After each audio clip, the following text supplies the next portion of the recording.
ମା ଆମେ ସାଇଲେନ୍ସ କରି ଆରମ୍ଭ କରିବା। ସାଇଲେନ୍ସ ମା। ମୁଁ କହିଲି ଏଇ ଯୋଉ ବିରୋଧୀ ଶକ୍ତି ଗୁଡାକ ଯୋଉଟା ଅଛି ସବୁ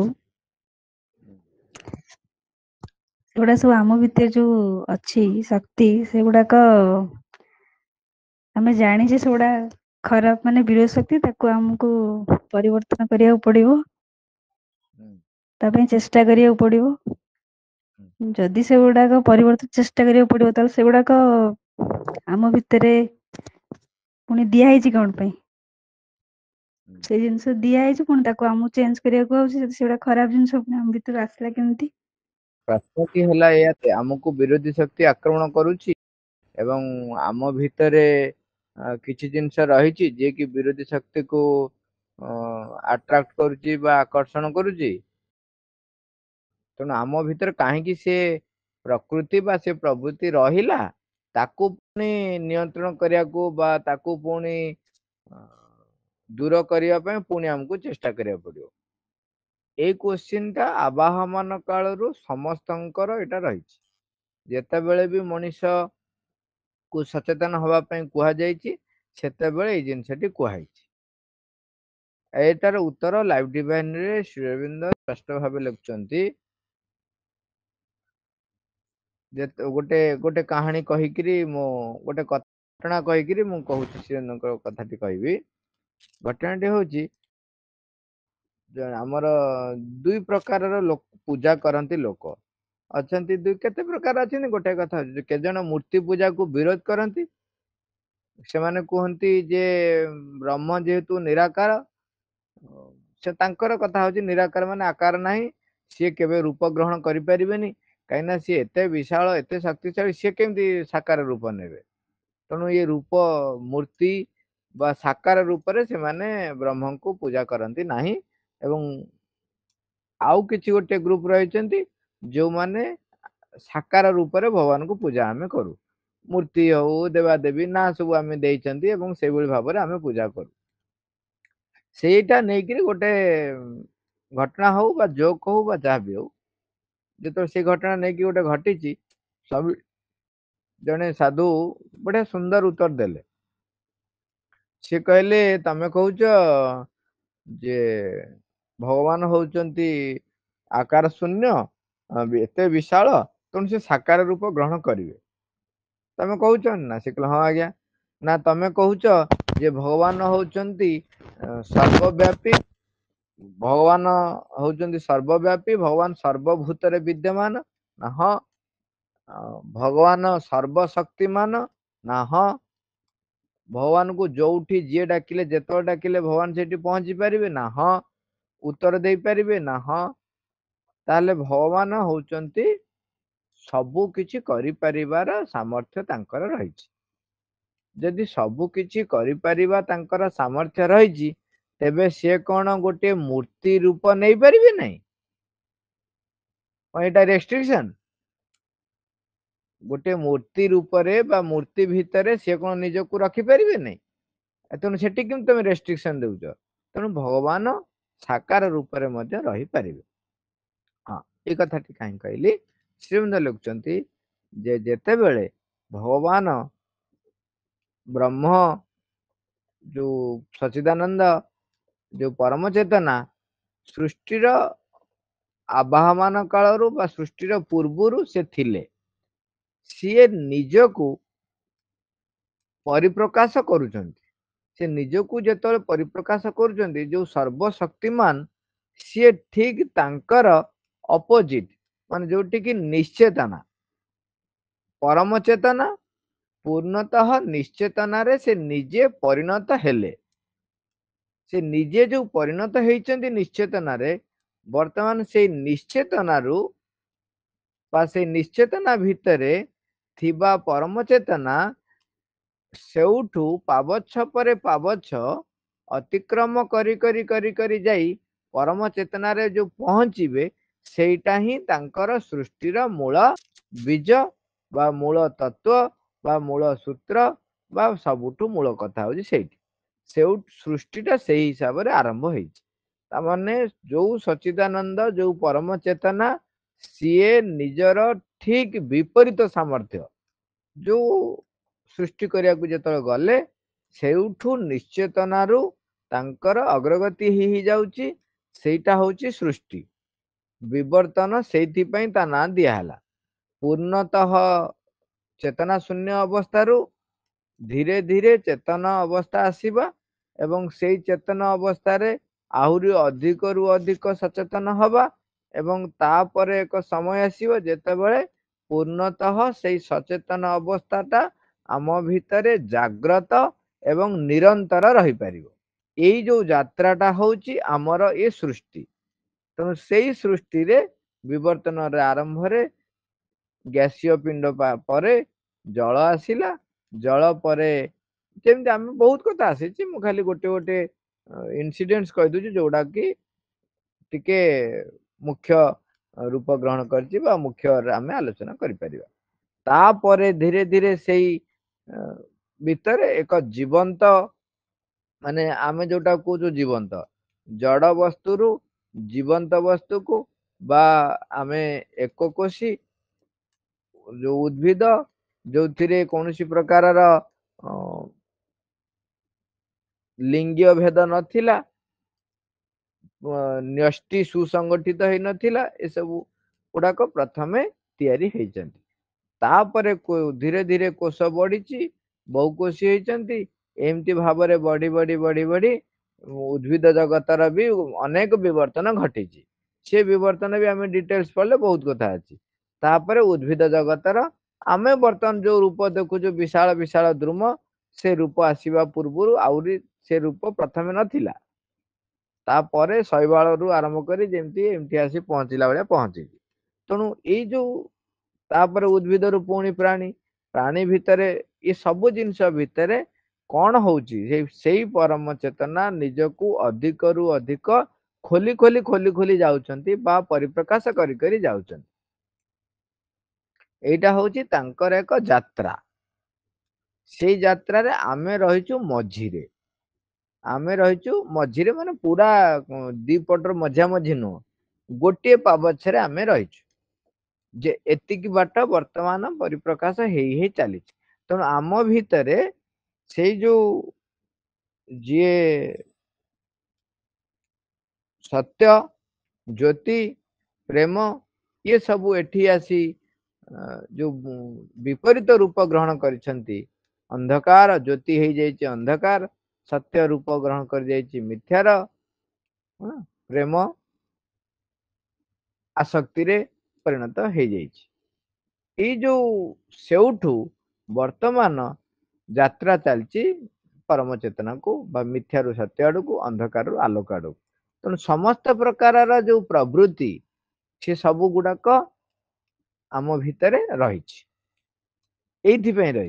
सीए निजकू सेई परम चेतना रे परिप्रकाश करिवो सेति मां लिखुचंती तुमे चाह कि न चाह रूपांतर अवश्यम भावी तुमे चाह कि न चाह रूपांतर अवश्यम भावी रूपांतर हब ही हब तेणु क्रम विकास धारा रे जेमती अतिमानस शक्ति अवतरण करिबा पई समय हेईगला तेणु अतिमान शक्ति अवतरण निश्चय करिवो समय हेगलानी आउ गड़े हब नहीं तेणु ही श्री अरविंद निज शरीर रे ताकू नहीं गले कारण से जो अतिमान शक्ति आसीथिला से अतिमान शक्ति जदि सीधा सड़क धरा पृष्ठ रे अवतरण करे ताले धरा पृष्ठ सही पारिबो नहीं तेणु ताकू श्री अरविंद निज शरीर रे नेले ता फल रे सीए शरीर को त्याग करने को तांको पड़िला कहना तार जो शक्ति को धारण करने सेतबेले पृथ्वी समर्थ होई नाही तेणु ताकू धरी सारा पर से शक्ति पृथ्वीर वातावरण भितर माँ पुणी प्रवेश कराइले तमाने अतिमान शक्ति अवतरण अवश्यम भावी पड़ा से भली जेहेतु परम चेतना निजको परिप्रकाश करी करी जाउचंती तेणु आमरी मनुष्य आमे जो मन पाईगला पर ए कथाटी आमे जानी पारुचंती जे आम भितर एई प्रकार परिवर्तन होउछि मन आसी पहुंचला पर एई सामर्थ्यटी आमर डेभलप हेलानी आ पूर्व जो माने थिले तांको भितर सामर्थ्य भी नथिला जे कौन होउची कौन हबो ए विषय रे भावना करिबा चिंता करिबा पर्यवेक्षण करिबा ए सब जिंस किछि नथिला मन आसिला परे जिंसटी आसिला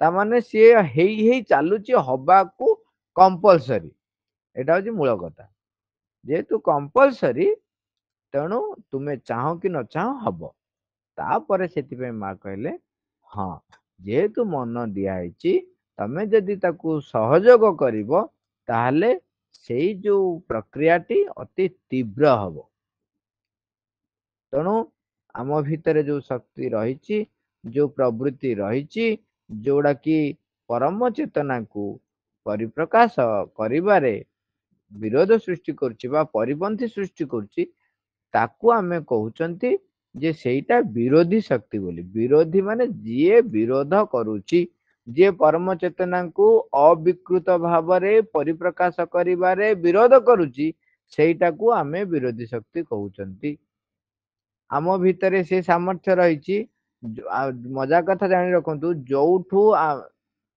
बा जो उत्सरू जो शक्ति संचरित हवा फल रे आमे काहाकू घृणा करुचु सेई उत्सरे सेई शक्ति आसिले आमे काहाकू भल पाई थाउ तामाने भल पाइबा एवं घृणार पश्चात रे जो शक्ति सिए होउची निर्दिष्ट सी शक्ति को भली भावरे परिप्रकाश होउची सी जदि समस्त को अनाबिल प्रेम रे परिप्रकाश हैला ताहले ताकू कुआ गला जेटा होची दिव्य प्रेम एवं एटा दिव्यता आड़ू को नब कहीं ना सही कथा पुणी कनसेप्ट है परम चेतना आड़ू को गति तापरे जेतेबेले सेटा मानुषी प्रेम हैला संकीर्णता भितर रहिला तोर मोर रहिला ताकू आमे कहले मानुषी प्रेम ताकू सेटा हला आसक्ति युक्त कहीं ना ता आसक्ति युक्त कहीं कहला ना ता भितर जे पसिगला सीए आउ अग्रगति करबा पई ता भितर एक संकल्प शक्ति मरीगला सी अग्रगति न करी से मानुषी प्रेम भितर निजको बांधी रखीदेला परम चेतना को परिप्रकाश करिया पई जहा जहा दरकार सी सेथिरे आउ निजको नियोजित कला नाही तेणु ताकू आमे कहले जे ए जो मानुषी प्रेम ए जो आसक्ति युक्त प्रेम एगुड़ा को होची कोन ना भगवत विरोधी बोली तेणु यही जिनस गुड़ा को आमे आम भितर से जो प्रवृत्ति रही से गुड़िक केमिति परम चेतना आड़ को यात्रा करिवो से दायित्वटी आमे निजे जदि करिले ताहले तीव्र हब त्वरान्वित हब अग्रगतिटा जदि आमे नकले सहयोग नकले आज इट इज पशु जेमिति करूची सेमिति जदि आमे रहिले तेबे धीरे धीरे बाड़े कचाड़ी की कला भलिया हमको करी करी नब से नबा को बाध्य कहना मनीष चाहूला बे न चाहिला मनीष आसी पहुंचला कहीं ना ता पर पावछ तेणु आम भीतर जो रही जो प्रवृत्ति से गुडी को आमे रूपांतर करिया पे संकल्प करिया को पड़िबो एइथि कुछ एवं संकल्प भी कहीं करिवो ना जदि जनक भितर ग्रहणशीलता न थाए तेबे ता पाखकू उच्चतम शक्ति आसिले मध्य से ताको ग्रहण करि परिबो नाही ताको व्यवहार करि परिबो नाही अव्यवहृत ही रही जीवो तेणु आमको सेति पई इच्छा पोषण करिया पड़िबो संकल्प करिया पड़िबो भगवती पाखरे कहवा को पड़िबो एवं से जहाँ निर्देश आसियो ताको सुनिवा को पड़िबो ताको सुनी करी कार्य परिणत करिया पड़िबो विरोधी शक्ति गुड़ाक निश्चेतना भितर अछि रही हमर हाँ सेई जीए विरोध करूची भगवान को परिप्रकाश करिबारे सेगुडा कहला विरोधी शक्ति तेणु जेहेतु पूर्णतः निश्चेतना को होची परम चेतना कर ठीक अपोजिट अवस्था तेणु से आमे तो सेउटु सृष्टि होइचंदी ना तेणु आम भीतर भी से प्रवृत्ति किछि किछि रही जाउची सेदि आमे प्रकृति हाथ रे जदि निजको छाड़ी दबा ताले प्रकृति रे भी जो रही शक्ति गुड़िक सी सहित आमर संपर्कटा निबिड़ होइकी रहइबो देखो एठी गोटे जिनस कथाटा आमे भूली जाउछु बेले बेले आमे भाबुछु जे माँ तो कहउचंती आम भीतर किछि नै बाहरु आसुची पुणी एठी कोन कुआ जे तम भीतर अछि ताकू रूपांतर कर हाँ एठी गोटे कथा होची आमे केही जणे भी व्यक्ति एका नुह ସମସ୍ତେ ସମସ୍ତଙ୍କ ସହିତ ସମ୍ପର୍କୀଭୂତ ଏବଂ ଯୋଉ ବିଶ୍ୱ ଶକ୍ତି ରହିଛି, ବିଶ୍ୱ ପ୍ରାଣ ଶକ୍ତି ରହିଛି, ବିଶ୍ୱ ମାନସିକ ଶକ୍ତି ବି ରହିଛି, ଯୋଉ ମାନସିକ ଚେତନା ରହିଛି, ତା ସହିତ ଆମେ ସମସ୍ତେ ପରସ୍ପର ଭାବରେ ତା ସହିତ ଲିଙ୍କ ଅଛୁ। ଆମେ ନିଜ ନିଜ ସହିତ ଲିଙ୍କ ଅଛୁ ଏବଂ ବିଶ୍ୱ ଶକ୍ତି ସହିତ ମଧ୍ୟ ଆମର ଲିଙ୍କ ରହିଛି। ଯେମିତି ମାମୁଁ ଉଦାହରଣ ଦିଅନ୍ତି, ଭୂତଳ ଜଳଟା ସିଏ ଲେୟାରରେ ରହିଛି। ତମେ ଯୋଉଠି ଖୋଳିଲ ତମେ ଯାଇ ସେଇଠି ପହଞ୍ଚିବ। ଯୋଉ ରୂପରେ ଯୋଉ ବାଟରେ ପହଞ୍ଚ, କୂଅ କର, ନଳକୂଅ କର, ପାଇପ ପୁରାଅ କି କଣା କରି କରି କରି କରି ଯାଅ, ତମେ ଯୋଉଠି ପହଞ୍ଚିବ ଭୂତଳ ଜଳର ସ୍ରୋତ ସହିତ ପହଞ୍ଚିବ।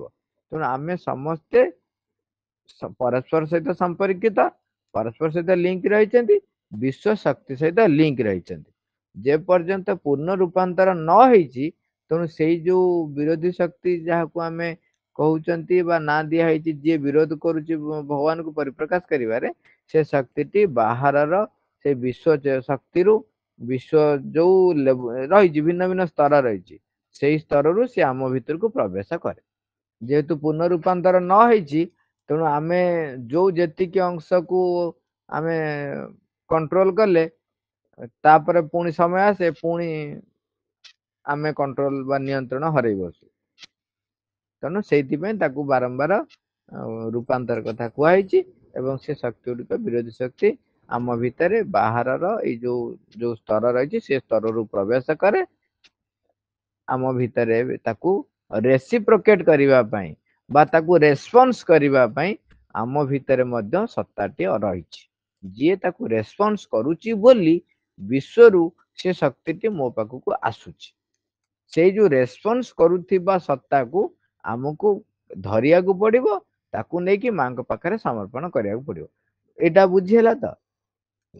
ଆମେ ନିଶ୍ଚେତନରୁ ହେଇ ହେଇ ଆସି ଏଇଠି ପହଞ୍ଚିଛନ୍ତି, ତେଣୁ ଆମ ଭିତରେ ବି ଗୋଟେ ପାର୍ଟ ରହିଛି।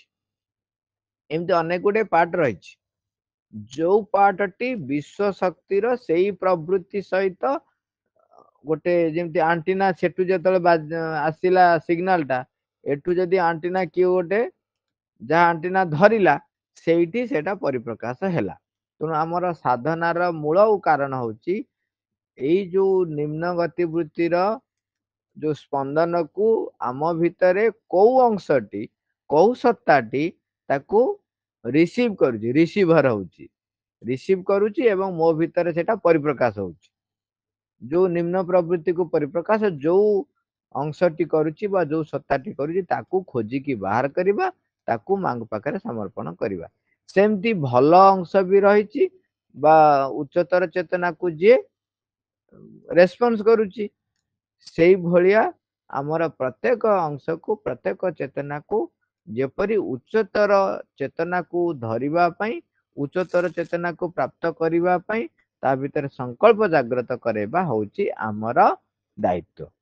ସୃଷ୍ଟି ନୁହଁ, ପୃଥିବୀ, ଏଇ ଯୋଉ ପୃଥିବୀ ଉପରେ ଆମେ ବସବାସ କରୁଛନ୍ତି, ଏଇ ପୃଥିବୀଟି 6 ଥର ପରେ ଏଇଟା ହଉଛି 7ମ ଥର।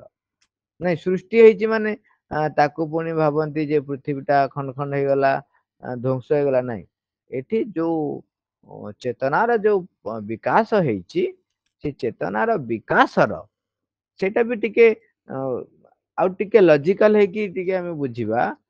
ଚେତନାର ବିକାଶର ଯୋଉ ସ୍ତର ରହିଛି, ଚେତନାର ଯୋଉ ସ୍ତର ରହିଛି, ସେତେବେଳେ ଆମୂଳଚୂଳ ପରିବର୍ତ୍ତନ ଘଟୁଛି। ଯେତେବେଳେ ଆମୂଳଚୂଳ ପରିବର୍ତ୍ତନ ଘଟୁଛି, ତାକୁ ସେତେବେଳେ କୁହାହଉଛି ସେଟା ଧ୍ୱଂସ ହେଇଗଲା ବୋଲି। ଯୋଉ ଜିନିଷଟା ପୁରା ଆଉ କିଛି ନାହିଁ, କାଠ ଗଣ୍ଡିଟେ ଥିଲା, ତାକୁ ଆଣିକିରି ଆପଣ ଟେବୁଲଟେ କରିଦେଲେ, ଆଉ କାଠ ଭଳିଆ ସେ କାଠ ଗଣ୍ଡି ଭଳିଆ ଦେଖା ଯାଉନି, ସେଥିରେ ଡାଳ କେନା ବାହାରୁନାହିଁ, ସେଥିରୁ ଫୁଲଟିଏ ଧରୁନାହିଁ, ପତ୍ରଟିଏ ବାହାରୁନାହିଁ। ତେଣୁ ଆମେ କହୁଛେ ଇଏ ଆଉ ଗୋଟେ ରୂପ ନେଇଗଲା। ସେଇଭଳି ଭାବରେ 6 ପ୍ରକାରର ଯୋଉ 6 ଥରର ଯୋଉ ପୃଥିବୀ ଧ୍ୱଂସ ହେଇଛି ବୋଲି କୁହାହଉଛି, ପୁରା ଓଲଟ ପାଲଟ ହେଇ ଚେତନାର ଭିନ୍ନ ଭିନ୍ନ ସ୍ତରକୁ ସେ ଆସି ପହଞ୍ଚିଛି। ଏଇଟା ହଉଛି 7ମ ଥର। ଯେହେତୁ ରୂପାନ୍ତର ହେଇଯିବ, ତେଣୁ ରୂପାନ୍ତର ଆସିଲା ପରେ ଆଉ ଆମକୁ ଏଇ ଯୋଉ ଡ୍ରାଷ୍ଟିକାଲ ଟପସି ଟର୍ଭି ଭଳିଆ ଯୋଉ ପରିବର୍ତ୍ତନ ହଉଛି, ଯୋଉଟା କି ଆମକୁ ଲାଗୁଛି ସେ ମରିଗଲା ବୋଲି ବା ଧ୍ୱଂସ ହେଇଗଲା ବୋଲି, ସେଇଟା ଆଉ ହବନି, କାହିଁକିନା ରୂପାନ୍ତର ହେଇଗଲା। ମାନେ ଆଖି ଆଗରେ ଦେଖାଯିବ ଯାହା ଥିଲା ସେଇଟା ରହିଛି। ତେଣୁ 6 ଥର ଯୋଉ ପୃଥିବୀ ଧ୍ୱଂସ କୁହାଯାଉଛି ବୋଲି ମାନେ ପୃଥିବୀଟା ପୁରା ଶୂନ୍ୟକୁ କୁଆଡେ ପଳେଇଗଲା, ସବୁ ଜଡ ଫଡ ସବୁ ପଳେଇଲେ, ଜୀବ ମରିଗଲେ, କିଛି ନାହିଁ, ପୁଣି ଆଉ ଥରେ ପୃଥିବୀ ହେଇଛି, ସେ କଥା ନୁହଁ। କୁହାଯାଏ ପୃଥିବୀରେ 6 ଥର ପ୍ରଳୟ ହେଇଛି। ଏବଂ ପ୍ରଳୟ ଅର୍ଥ ଏହା ନୁହଁ ଯେ ସବୁ ଜୀବ ଜନ୍ତୁ ଜଡ ଜଗତ କିଛି ରହିଲା ନାହିଁ, ପୁଣି ଆଉ ଥରେ ନୂଆ ପୃଥିବୀ ସୃଷ୍ଟି ହେଲା, ନାଇଁ ସେମିତି ନୁହଁ। ଏଇ ଅର୍ଥରେ ଆମେ ତାକୁ ଭଲରେ ବୁଝିବା। ଏଇଟା କହୁଛନ୍ତି ଯେ ବିବର୍ତ୍ତନ ଧାରାରେ ପୂର୍ଣ୍ଣତଃ ଟପସିଟର୍ଭି ଘଟିଛି, ଗୋଟେ ନୂଆ ଘଟଣା ନୂଆ ଚେତନାର ସ୍ଥିତି ଆସିଛି, ଯୋଉଟା ପୁରୁଣା ସେଠି ଆଉ ସ୍ଥିତି ନାହିଁ ତାର। ତେଣୁ 6 ଥର ପୃଥିବୀ ପରେ ଏଇଟା ସପ୍ତମ ପୃଥିବୀ ରୂପାନ୍ତର ଯେହେତୁ ହଉଛି, ତେଣୁ ଆଉ ଏଇଟା ଧ୍ୱଂସ ହବନି ବୋଲି ମା ସ୍ପଷ୍ଟ ମନା କରିଦେଲେ। କହିଲେ ନା ନା 2025 କହୁଥିଲେ ଧ୍ୱଂସ ହବ ବୋଲି। ଆରମ୍ଭରୁ ପରମ ଚେତନା ହୁଁ। ନିଶ୍ଚେତନା ଭିତରେ ପ୍ରବେଶ କରିଛନ୍ତି, ସୃଷ୍ଟି ପ୍ରବେଶ, ଆରମ୍ଭ ଯେବେ ହେଇଛି। ହଁ ନିଜେ ହେଇଯାଇଛନ୍ତି ସେଇଟା, ସେଇଟା ସେଇ ସୃଷ୍ଟି ପ୍ରୋସେସ ଟା ଆଜି ପର୍ଯ୍ୟନ୍ତ ଚାଲିଛି। ଆଜି ପର୍ଯ୍ୟନ୍ତ ମାନେ ଚାଲିଛି। ବିବର୍ତ୍ତନ ଧାରାରେ ସବୁ ବିବର୍ତ୍ତନ ହେଇ ହେଇ ଆଜି ପର୍ଯ୍ୟନ୍ତ ଆସିଛି ସେଇଟା। ହଁ ଚାଲିଛି। ଆମର ସନାତନ ଯଦି ଧର୍ମର ଯଦି ମୂଳ ଶାସ୍ତ୍ରକୁ ଯିବେ, ବିଷ୍ଣୁ ପୁରାଣ ବା ଯଦି ଅନ୍ୟ ବେଦ ଉପନିଷଦ ଦେଖିବେ, ସେଥିରେ ଲେଖା ହଉଛି ଯେ ଯୋଉ ପରମ ଯୋଉ ଚେତନା ଓମ୍ ନାଦ ର ଆରମ୍ଭ ହେଇଛି। ଓଙ୍କାର ଏକ ଉଚ୍ଚାରଣ ଘଟିଛି, ଓଙ୍କାର ଉଚ୍ଚାରଣ ଫଳରେ ସୃଷ୍ଟିର ଭିନ୍ନ ଭିନ୍ନ ସବୁ ତିଆରି ହେଇଛି।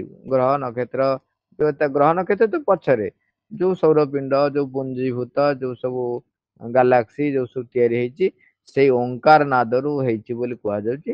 ଯୋଉଟାକୁ ଭିନ୍ନ ଭିନ୍ନ ନାଁ କୁହାହଉଛି, କଣ ଆମେ ପରମ ଚେତନା କହୁଛୁ ବା ତାକୁ ଓଙ୍କାର ବୋଲି କୁହାଯାଉଛି, ଯେ ମୂଳ ସୃଷ୍ଟିର ମୂଳ ହଉଛି ଓଙ୍କାର। ଆଉ ଗୋଟେ ନିରାକାରର ସଂଜ୍ଞା ପ୍ରାୟତଃ କୁହାଯାଉଛି, ମନେ ରଖିବା ଉଚିତ। ନିରାକାର ହଉଛି ଆକାର ନାହିଁ ନୁହଁ, ନିର୍ଗତ ହୋଇଛି ଆକାର ଯୋଉଠୁ, ସେ ହଉଛନ୍ତି ନିରାକାର।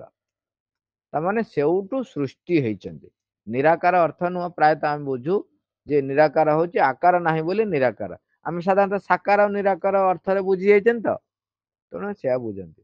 ତେଣୁ ସେ ଓଂ ନାଦରୁ ସବୁ ସନାତନ, ଯିଏ ବି ଏଇ ବାଟ ଦେଇକି ରିସର୍ଚ୍ଚ କରିବ ବା ଏଇ ବାଟ ଦେଇକିରି ଜିଜ୍ଞାସା ନେଇକି ଯିବ, ସେ ଯାଇକି ପହଞ୍ଚିକି ଦେଖିବ ଯେ ପ୍ରକୃତରେ ଗୋଟେ କନସିୟସନେସ୍ ରହିଛି, ଯୋଉଠି କି ଏଗୁଡାକ ସବୁ ସୃଷ୍ଟି ହଉଛି।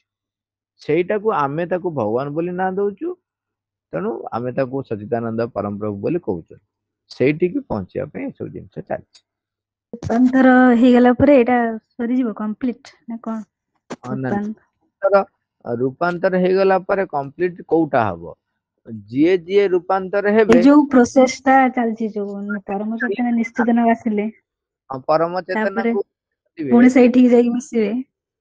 ହଁ ଏଇଟା ସେଇ ହବନି, ଷ୍ଟପ ହବନି। ଷ୍ଟପ କାହିଁକି ହବନି ନା, କେତେ ସୃଷ୍ଟି ହେଇଛି ନା, ସୃଷ୍ଟି ତ ଚାଲିଛି ନା, ରୂପାନ୍ତର ସମସ୍ତଙ୍କର ହେଇ ହେଇ ଚାଲିଥିବ। ବର୍ତ୍ତମାନ ଯୋଉ ନୂତନ ରୂପାନ୍ତର ଯିଏ ହବ, ଧରା ଯୋଉ ଜଣେ 2 ଜଣ 5 ଜଣ 7 ଜଣ 12 ଜଣ 10 ଜଣ ହେବେ, ଆହୁରି ଅନ୍ୟାନ୍ୟ ମଣିଷ ମାନେ ଅଛନ୍ତି, ସେମାନେ ପୁଣି ରୂପାନ୍ତର ହେବେ, କୋଟିଏ ହେଇଗଲେ। ଆହୁରି ଅଛନ୍ତି, ଆହୁରି 700 800 900 କୋଟି 1000 କୋଟି ହଉଥିବେ, ପୁଣି ସିଏ ହେବେ। ସେମିତି ଉଦ୍ଭିଦ ଜଗତରୁ ପୁଣି ରୂପାନ୍ତର ହଉଛି, ଜଡ ପୁଣି ଉଦ୍ଭିଦ ଜଗତ, ପ୍ରାଣୀ ଜଗତ କିମ୍ବା ଜଗତ ହଉଛି। ଇଏ ହେଲା ଗୋଟିଏ ପ୍ରୋସେସ, ଏଟା ହଉଛି ଇଭଲ୍ୟୁସନ 1। ଯେତେବେଳେ ପୂର୍ଣ୍ଣ ଭାବରେ ରୂପାନ୍ତର ଯେତେବେଳେ ହବ, ଅତିମାନସ ଜଗତ ଯେତେବେଳେ ପ୍ରତିଷ୍ଠିତ ହେଇଯିବ, ସେତେବେଳେ ସେମାନେ ସତ୍ୟ ଚେତନାରେ ଡାଇରେକ୍ଟଲି ବାସ କରିବେ, ଭଗବାନଙ୍କୁ ଅବିକୃତ ଭାବରେ ପରିପ୍ରକାଶ କରିବେ। ତାପରେ ଇଏ ପ୍ରୋସେସ ଚାଲିବ, ମାନେ ଅତି ମାନବ ହଉଥିବେ, ମାନବ ହଉଥିବ।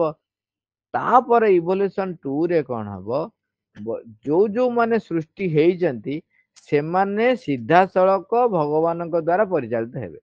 ବର୍ତ୍ତମାନ ଆମକୁ ଅହଙ୍କାର ଯେମିତି ପରିଚାଳିତ କରୁଛି, ଆମର ଏଇ ଶରୀର ରହିଛି, ଆମକୁ ଅହଙ୍କାର ପରିଚାଳିତ କରୁଛି, ଆମକୁ ପ୍ରାଣ ପରିଚାଳିତ କରୁଛି, ପ୍ରାଣୀ ମାନଙ୍କୁ ପ୍ରାଣ ଶକ୍ତି ପରିଚାଳନା କରୁଛି।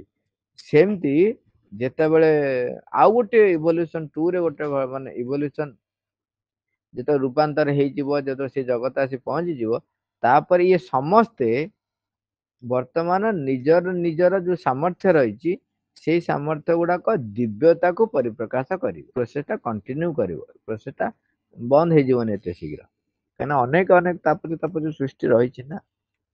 ମାନେ ଛୋଟରେ କହିଲେ ବର୍ତ୍ତମାନ ବାଘ ମାନେ ଅଛନ୍ତି, ପଶୁ ଜଗତ ଅଛି, ମଣିଷ ଜଗତ ଅଛି। ସେମିତି ଅତିମାନବ ଜଗତ ଆସିବ, ସେମାନେ ଥିବେ, ଆମେ ମଣିଷ ମାନେ ବି ଥିବୁ। ତାପରେ ଅତିମାନବ ପରେ ପୁଣି ସତ୍ୟରୁ ଆହୁରି ସତ୍ୟକୁ ଯାତ୍ରା ହବ। ସେଇଟା ଶ୍ରୀମନ୍ଦିର ଲେଖୁଛନ୍ତି, ସେଇଟା ହଉଛି ବିବର୍ତ୍ତନ ପାର୍ଟ 2। ସତ୍ୟରୁ ସତ୍ୟ ଆଡକୁ ଯାତ୍ରା, ସିଏ ଯୋଉ ଯାତ୍ରା ହବ ସେମାନେ ସବୁ ଥିବେ, ଆମେ ବି ଥିବୁ।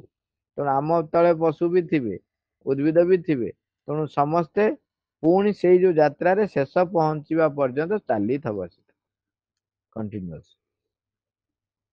ଯୋଉ ମାନବ କୁ ରୂପାନ୍ତର, ମାନେ ସେମାନେ ନିଜେ ରୂପାନ୍ତର ହେଇପାରିବେ ନାହିଁ ବୋଲି ସେ ଶକ୍ତିଟା ଆସିଛି, ଅତିମାନ ଶକ୍ତି ଜାଣିଛନ୍ତି ଆମକୁ ରୂପାନ୍ତର କରିବା ପାଇଁ। ଆମ ବି ନିଜ ଚେଷ୍ଟାରେ ଆମେ କରିପାରିବୁନି ବୋଲି ସେଥିପାଇଁ ଶକ୍ତିଟାକୁ ଦେଇଛନ୍ତି, ନାଇଁ ଶକ୍ତି ଆସିଛି, ଏହା ତ? ହଁ, ନାଇଁ ନିଜ ଚେଷ୍ଟାରେ କରିପାରିବନି ମାନେ ଦେଖ, ଯେତେବେଳେ ଯୋଉ କାମଟା ହବ ସେଥିପାଇଁ ଗୋଟେ ଶକ୍ତି ରେସପନ୍ସିବୁଲ ସବୁବେଳେ। ସବୁ କଥା ନୁହେଁ କି, ଆମେ ଯୋଉ ଖାଉଛନ୍ତି, ଆମେ ଖାଦ୍ୟ ଖାଇବା, ଆମ ଭିତରେ ଗୋଟେ ଶକ୍ତି ଅଛି ବୋଲି ସେ ହାତଟାକୁ ବ୍ୟବହାର କରୁଛି, ତାପରେ ଖାଦ୍ୟ ଗ୍ରହଣ କରୁଛି। ତେଣୁ କାର୍ଯ୍ୟର ପଶ୍ଚାତରେ ଗୋଟେ ଶକ୍ତି ସବୁବେଳେ ଥାଏ। ମନୁଷ୍ୟ ଯୋଉଠି ପହଞ୍ଚିଛି, ମନୁଷ୍ୟ ସେଇ ଶକ୍ତିକୁ ଗ୍ରହଣ କଲେ ତା ଭିତରେ ସେ ସାମର୍ଥ୍ୟ ଆସିବ।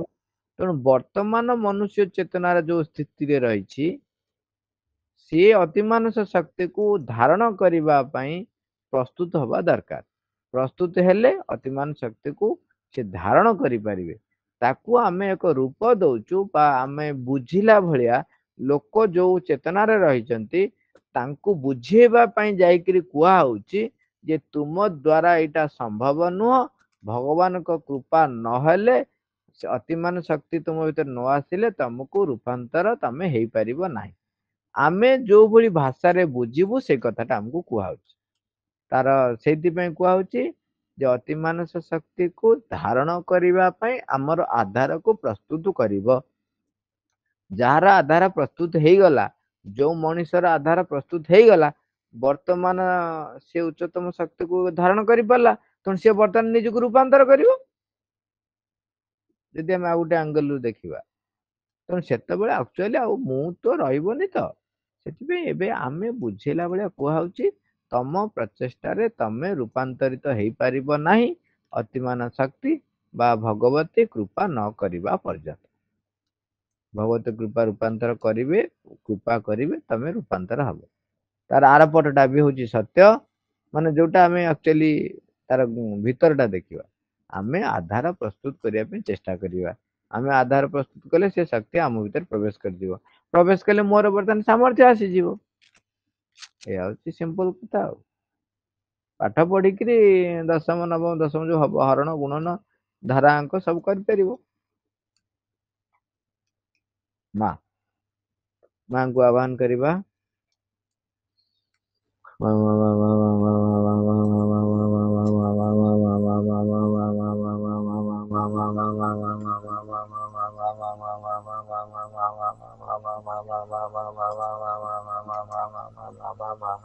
Ma, thank you all, Araber.